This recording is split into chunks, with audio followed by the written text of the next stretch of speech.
नमस्कार दोस्तों, मैं काफ़ी अरसे बाद आपसे मिल रहा हूं, उसके लिए मैं क्षमा चाहता हूं। आज एक बड़े गंभीर विषय पे आपसे बात करने का हल्का सा प्रयास कर रहा हूं। जैसे कि आपकी जानकारी में है कि एक प्रकरण बड़ा ज़बरदस्त तरीके से चल रहा है। बिहार पुलिस के द्वारा, प्रशासन के द्वारा एक युवा की हत्या सरेआम सरेराह उन्होंने की है और उसकी लिपापोती, उसके ऊपर राजनीति और उसके ऊपर वक्तव्यों की बाढ़ सी आई हुई है। तो मैं संजीव कौशिक अपने एक छोटे से चैनल के माध्यम से मैं भी इसको हत्या का ही रूप प्रथम दृष्टा मान करके चल रहा हूँ। जैसे कि भरत तिवारी जी के विषय में निकल के आ रहा है कि वो कोई टेररिस्ट नहीं था, आतंकवादी नहीं था, एक देश का युवा, लाखों लोगों की, हजारों अपने ग्रामीणों की दिलों की धड़कन था। मैं क्या कहूँ कि मेरे पास सब शब्द नहीं है। कई दिनों से हम लोग इस विषय पर स्टडी कर रहे हैं और मेरे पास ये प्रथम विषय जीवन काल में ऐसा आया है साहब कि शब्दों का अभाव है। लेकिन चूँकि मैं आज मजबूर हुआ, ना चाहते हुए भी मैं अपने दर्शकों से, अपने चाहने वालों से, अपने फॉलोअर्स से, अपने रिश्तेदारों, मित्रों से और अपने बाल सखाओं और ख़ासों से, प्यारों से और ख़ासों से उन विरोधियों से जो मुझे प्यार ज़रूर करते हैं लेकिन मेरे विचारों से सहमत नहीं हैं किन्हीं कारणवश, मैं सिर्फ मैं कसीदे नहीं पढ़ूंगा दोस्तों भरत तिवारी के पक्ष में, और ना ही मैं निगेटिव करूंगा अपने शासन प्रशासन को, ना ही उनको कटघरे में खड़ो करूंगा।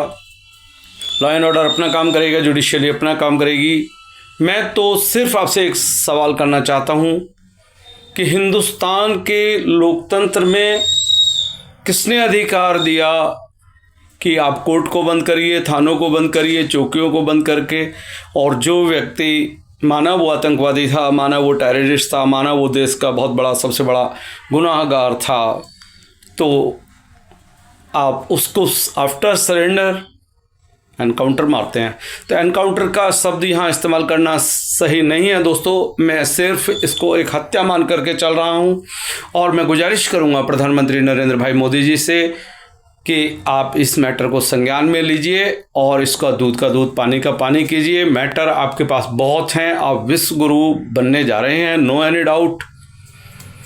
हम इस विषय को भटकाने का प्रयास मैं बिल्कुल नहीं करूँगा। और ये मैं एक चीज़ और अपने विचारों से मैं आपको अवगत करा दूं, ये किसी हिंदू की हत्या नहीं हुई है, ना ही किसी मुस्लिम की हुई है, ना किसी ब्राह्मण की हुई है, ना किसी यादव की हुई है, ना हीर की, ना गुजर की। Anybody person is not that, but ये हत्या हुई है मानवता की, इंसानियत की, शराफत की और उस जज्बे की साहब जो कुछ कर गुजरने के लिए आमादा था। तो मेरा ये मानना है दोस्तों, मैं अपने शब्दों को, यही बातें बहुत हैं, ब्रेक देने का प्रयास करूंगा। लोकतंत्र में सब डिपार्टमेंट्स को अपना काम करने का अधिकार है और यदि सिर्फ देखते ही गोली मारने का आपके पास राइट्स है तो ये बड़ी लंबी विषय चर्चा चलेगी दोस्तों। मैं नहीं चाहता कि इस पे ज़्यादा फोकस किया जाए क्योंकि फिर हम पे एलिगेशन लगेंगे ब्राह्मणवाद के, जनेऊधारी के, पंडित होने के, कि तिवारी मारा गया, जनेऊधारी मारा गया। आप मेरी भावनाओं को समझने का हल्का सा प्रयास करिए, जुडिशली को अपना काम करने दीजिए। और मैं अपने ओपिनियन बता रहा हूँ साहब, बिहार की जनता को वो नेता, वो अधिकारी जिंदा या मुर्दा हैंड ओवर करे। मिस्टर सम्राट सीएम जो बने हुए हैं, खास तौर से वो प्रशासनिक अधिकारी, वो एसएचओ, पब्लिक को वहाँ एफआईआर नहीं चाहिए, लिपापोती नहीं चाहिए, कैश का आदान प्रदान बिल्कुल नहीं चाहिए। वो बताएं, उसकी जिम्मेवारी तय करें और एक लिमिटेड टाइम के अंदर उस गुनाहगार को उस चीज़ का रियलाइज़ करा जाए कि आपके पास राइट्स था घुटनों से नीचे गोली मारने का, उसको बंधक बनाने का, उसको कानून के हवाले करने का।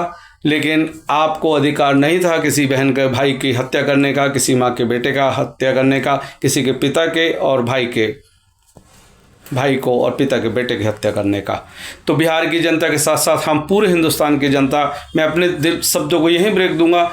मैं अपनी अंतरात्मा से, मुझे साहब मेरे जहन में कई दिनों से एक क्वेश्चन गूंज रहा है कि क्यों ना उस अधिकारी को डिस्प्ले किया जाए, उसको लॉन्च किया जाए कि ये साहब अधिकारी हैं, या वो अधिकारी बताए कि मैंने किसके आदेश पे गोली चलाई है, किस प्रेशर में चलाई है, किन परिस्थितियों में चलाई है। तो मैं अपने शब्दों को यहीं ब्रेक दूंगा। तो जय श्री परशुराम, जनेऊधारी भरत तिवारी को कोटि कोटि नमन। और मैं हिंदुस्तान सरकार से भी गुजारिश करूंगा कि जितनी गोलियां चलानी है साहब चला लीजिए। हिंदुस्तान के अंदर आप भगत सिंह, चंद्रशेखर, नेताजी सुभाष चंद्र बोस को पुनः जन्म लेने से आप नहीं रोक सकते। मैं यहाँ हिंदुस्तान गवर्नमेंट का कोई विरोध नहीं कर रहा हूँ, विश्व गुरु का कोई विरोध नहीं है, सीएम साहब का कोई विरोध नहीं है। शासन प्रशासन उसकी लड़ाई अपने गांव के वासियों के पक्ष में थी, इस सिस्टम के खिलाफ थी। तो ये सीधा सीधा मैसेज आ रहा है साहब कि जो सिस्टम के अगेंस्ट बोलेगा उसको आप देखते ही गोली मारने का आदेश जारी करेंगे। और मैं ज़्यादा कुछ न कहते हुए अपने शब्दों को यहीं ब्रेक दूंगा। और सोचो, समझो और विचार करो कि हिंदुस्तान का लोकतंत्र किस दिशा की ओर बढ़ रहा है।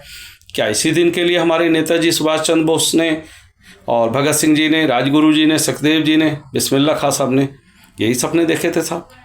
Thank you very much, thank you. We want only justice, that is our first and last priority. Bharat Tiwari आप अमर हो गए हैं, आप जिंदा शहीद कहलाएंगे। उस गांव के लिए नहीं, बिहार के लिए नहीं, हमारी कौम के लिए नहीं, हमारी बिरादरी के लिए नहीं, पूरे हिंदुस्तान के लिए। आज हिंदुस्तान का बच्चा बच्चा आपके अंदर देख रहा है भगत सिंह जी को, चंद्रशेखर आज़ाद जी को, उस जज्बे को, उस स्ट्रॉन्ग विल पावर को, उस डिसीजन मेकिंग पावर को। साहब सैल्यूट, बहुत बहुत सैल्यूट। और दिल की गहराइयों से मैं आपसे फिर गुजारिश करूंगा कि आप प्लीज़ विचार कीजिए, क्या ये एक बिहारी भरत तिवारी के साथ हुआ है या आने वाले तमाम युवाओं को दबाने का, कुचलने का प्रयास प्रशासनिक अधिकारियों द्वारा किया जाएगा। Please wait and watch. Thank you so much.